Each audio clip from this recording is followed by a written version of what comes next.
warahmatullahi wabarakatuh. Halo teman-teman, apa kabar semuanya?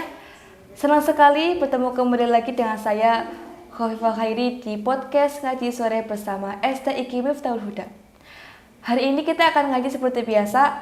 Setiap hari kita akan ngaji dan belajar dengan beragam topik. Dan teman ngaji sore kita kali ini adalah kakak senior saya, yaitu Kak Ani Afifah. Assalamualaikum Kak Ani. Waalaikumsalam Mbak Khofifah. Gimana kabarnya Kak? Sehat? Alhamdulillah sehat. Gimana nih di bulan Ramadan? Aktivitasnya jadi tambah atau berkurang? Jadi tambah Tambah sibuk. Jadwalnya padat. Alhamdulillah. Gini Kak, tema ngaji sore hari ini adalah memperbaiki hubungan antara muslim di bulan Ramadan. Seringkali orang-orang itu menyepelekan hubungan mereka, entah itu sesama keluarga, teman, guru gitu. Padahal menjaga hubungan itu penting karena kita adalah makhluk sosial yang saling membutuhkan. Nah, keutamaan dari menjaga hubungan itu apa Kak? Keutamaan menjaga hubungan baik dengan seorang muslim, terlebih di bulan Ramadan ya Kak ya, yang bulan yang mana kita berpuasa, yang harusnya kita jalani dengan khidmat, dengan khusyuk. Kalau ada perasaan mengganjal, apalagi seperti bermusuhan dengan saudara, dengan teman, pasti nggak enak banget ya, mengganggu kekhusyuan kita dalam menjalankan ibadah di bulan Ramadan. Rasulullah SAW pernah bersabda, man shoma ramadhana imanan wahtisaban ghufira lahu ma taqaddama min dzambihi wa ma ta'akhkhar. Jadi orang kalau puasa di bulan Ramadan, dia menjalankannya dengan penuh keimanan, dengan dia mau bermuhasabah, mengoreksi kesalahan-kesalahannya, maka Allah akan mengampuni dosa-dosanya yang terdahulu maupun yang akan datang. Jadi dengan kita mengoreksi kesalahan kita, kita bermuhasabah, kok kita merasa kita ada rasa nggak enak atau hubungan kita terputus dengan teman, dengan saudara, kita bermusuhan misalnya, maka kita harus cepat-cepat ambil sikap mengoreksi, minta maaf gitu ya. Kalau memang kita ingin dosa-dosa kita diampuni dan ingin menjalani ibadah di bulan puasa ini dengan hati yang tenang, dengan hati yang khusyuk, maka ya itu tadi harus memperbaiki hubungan. Jadi nanti hati kita akan tenang karena memperbaiki hubungan sesama muslim adalah salah satu perintah dari Allah, perintah kebaikan, dan kebaikan adalah sesuatu yang bisa membuat hati kita tenang, gitu Mbak. Jadi keutamaan memperbaiki hubungan sesama muslim bagi saya itu hati kita menjadi tenang karena kita bisa menunaikan perintah dari Allah Subhanahu wa taala. Lalu bagaimana perilaku yang benar terhadap sesama muslim agar hubungan itu tetap terjalin, Kak Ani? Tentunya kita tidak boleh saling mencaci maki ya, tidak boleh saling menzalimi, karena Rasulullah juga bersabda Mbak dalam hadisnya, al muslimu akhul muslim. Jadi al muslimu akhul muslim la yuzlimuhu wa la yakhdhulhu wa la yahqiruhu. Jadi tidak boleh sesama muslim itu saling merendahkan, saling menghina, saling menzalimi, itu tidak boleh. Karena kita bersaudara gitu. Nah, memperbaiki hubungan sesama muslim atau sering kita sebut dengan silaturahmi. Pengertian silaturahmi itu apa Kak? Pengertian silaturahim pemirsa, kalau menurut istilahnya adalah menjalin hubungan dengan kerabat, atau dengan saudara yang memiliki hubungan nasab. Jadi kalau bukan saudara, bukan kerabat yang memiliki nasab, baik itu yang diwarisi atau yang tidak, dengan mahram atau bukan, maka itu tidak termasuk dalam pengertian silaturahim. Tapi ya bisa jadi sih ada pergeseran makna yang dipengaruhi oleh banyak faktor. Jadi silaturahim tidak hanya istilah untuk yang punya kerabat saja, hubungan nasab saja, tapi mungkin bisa lebih luas lagi. Itu tadi kalau menurut menurut makna katanya ya. Tapi kalau menurut ulama itu An-Nawawi dalam syarah Sahih Muslim menjelaskan bahwa silaturahim adalah perbuatan baik seseorang kepada kerabatnya, dan silaturahim itu tidak harus dilakukan dengan tatap muka, tapi bisa melalui mengirimkan bantuan finansial dan lain sebagainya, atau bisa juga dengan salam, titip salam contohnya. Apalagi sekarang udah canggih ya teknologinya, ada gawai, jadi silaturahim bisa ngechat aja. Apalagi biasanya kan orang-orang punya grup keluarga ya, begitu. Nah, berarti silaturahmi itu penting banget ya Kak untuk di kehidupan kita ini. Betul, sangat penting. Kak Ari boleh minta tolong mungkin banyak tujuan dan manfaat silaturahmi ke teman-teman semua? Iya. Jadi tujuan dan manfaat dari silaturahim itu banyak sekali ya teman-teman ya.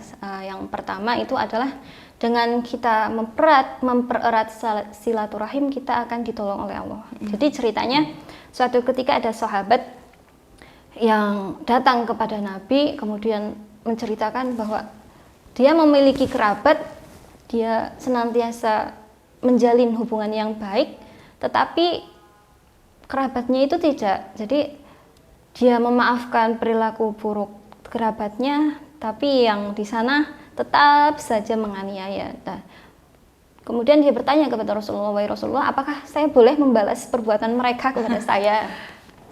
Rasul menjawab, "Tidak. Kalau kamu membalas, ya apa bedanya kamu sama mereka?" Jadi kita disuruh tenang dengan sambil berdoa, memohon pertolongan dari Allah. Insya Allah nanti kita akan mendapat pertolongan dari Allah Subhanahu Wa Taala. Itu yang pertama.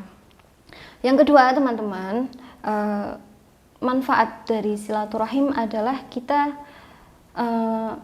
akan diberi kelapangan rezeki dan dipanjangkan umurnya. Ada juga hadis nabinya Mbak Hovifah. Ya. Apa itu?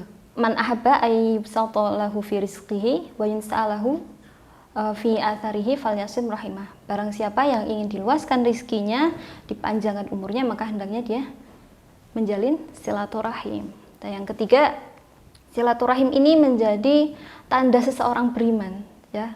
Hadisnya, man kana yu'minu billahi wal yaumil akhir falyasil rahimah.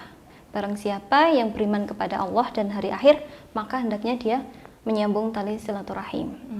Ada lagi hadisnya, banyak banget, jadi banyak banget hadisnya teman-teman ya. Gak cukup nih satu episode dijelaskan. Iya, banyak banget, Masya Allah, hadis tentang manfaat silaturahim itu banyak banget. Jadi irhamu ahlal ardi yarhamukum ahlas sama. Sayangilah penduduk bumi, maka engkau akan disayangi oleh penduduk langit, gitu Mbak Hovifah. Ada lagi hadisnya? Ada lagi. Ya Allah.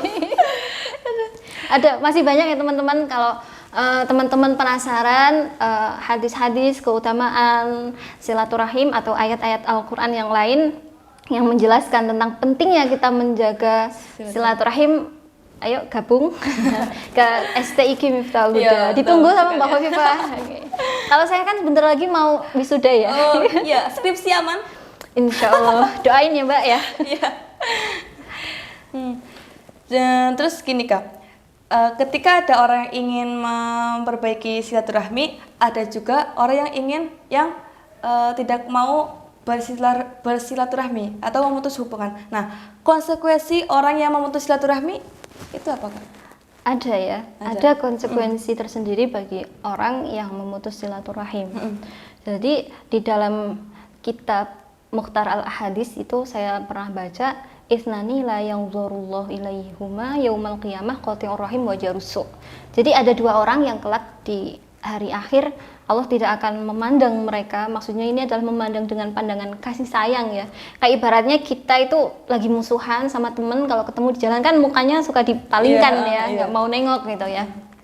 Itu yang pertama adalah orang yang memutus silaturahim, dan yang kedua adalah tetangga yang buruk. Jadi tetangga yang buruk ini yang dimaksud adalah ketika dia melihat ada kebaikan dari seseorang, dia menyembunyikan. Tapi ketika dia melihat aib, dia menyebarkan aib tersebut ke orang lain.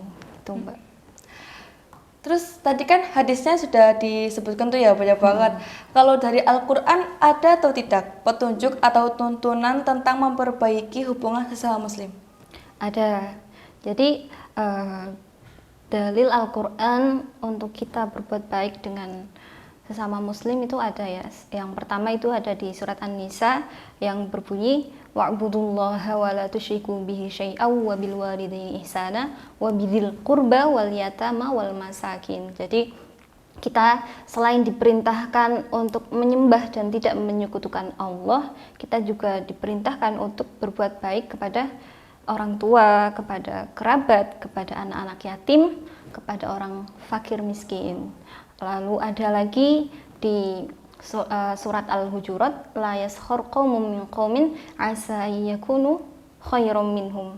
Jadi kita tidak boleh menganggap rendah seseorang, okay? Kita tidak boleh merasa lebih baik karena bisa jadi orang yang kita rendahkan itu mereka lebih baik dari diri kita gitu. Nah, kalau teman-teman masih penasaran ayat-ayat yang lain, ya sini ngaji bareng-bareng di STI Qimtal Huda dengan dosen-dosen yang sudah terjamin kualitasnya. Kita di kuliah di STIK itu belajar kehidupan ya Kak? Iya, betul sekali. Nah itu dia teman-teman, banyak sekali keutamaan dan pentingnya menjaga hubungan sesama muslim. Nah untuk teman-teman, kita itu nggak perlu menunggu Idul Fitri dulu ya, baru kita mau memperbaiki hubungan dengan kerabat kita, teman kita, atau guru kita. Dimulai sekarang pun kita bisa dengan gampangnya minta maaf atau apa gitu, mengirim makanan, seperti itu Kak? Iya betul sekali. Nah gimana? Dan saran saya untuk teman-teman yang sekarang sedang kurang rukun ya dengan saudaranya atau dalam keadaan yang down karena mungkin ada sedang diuji, dicaci, dimaki, direndahkan, merasa sendirian gitu. Kadang-kadang ada kan ya Kak ya, merasa sendirian, nggak punya siapa-siapa. Itu jangan khawatir. Kalau dulu saya sama Ning saya waktu di pesantren itu disuruh baca surat Nuh gitu. Surat Nuh. Iya, katanya kalau surat Nuh ketika kita baca dalam suasana hati yang down sekali itu bisa menenangkan hati kita. Jadi menginspirasi lah, menginspirasi untuk bangkit kembali. Gitu. Oke teman-teman semua, boleh nih diamalkan apa yang tadi sudah disampaikan oleh Kak Ani.